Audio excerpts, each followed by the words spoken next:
This, what's in a name? Well, it depends on who you ask. The conservative group planning to rally at Crissy Field this weekend is adamant they are not white supremacists. But that's exactly what Nancy Pelosi called them.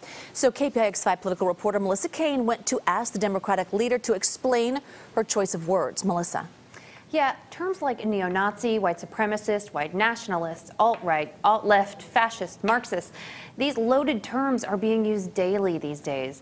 And as we prepare for this weekend's events, we looked at the Patriot Prayer group.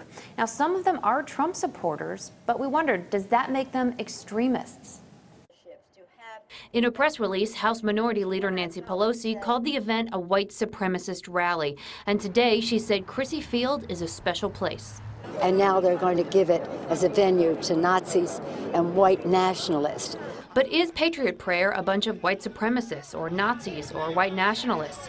Not according to the Southern Poverty Law Center. Patriot Prayer is not listed as a hate group, and its leader, Joey Gibson, is not listed as an extremist. The center reported that at the most recent Patriot Prayer event, Gibson shouted from the stage, "F white supremacists, F neo-Nazis." Like Nancy Pelosi, she feels like she has to oppose our group. So she lies and says it's going to be a white supremacist rally, even though there's only one white speaker.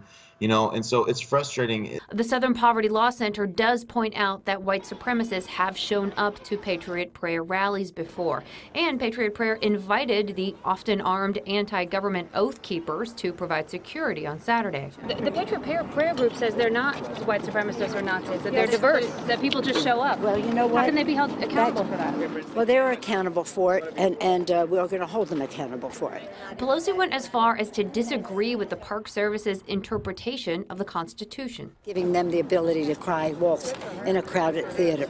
We're all committed to our Constitution and freedom of speech, God knows, in San Francisco, but not to endanger people. So the Park Service has to balance their ability to protect with their misguided view of the Constitution. Congresswoman Barbara Lee says she's focused on preventing violence.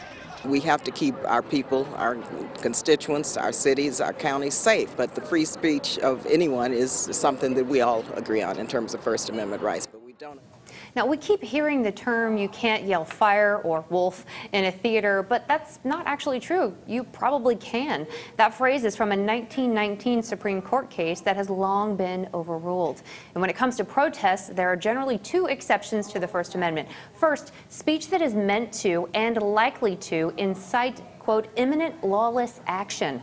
Second rule, any direct face-to-face personal insults that inflict injury or breach the peace. There may be much of that this weekend. Melissa Caen, KPIX 5.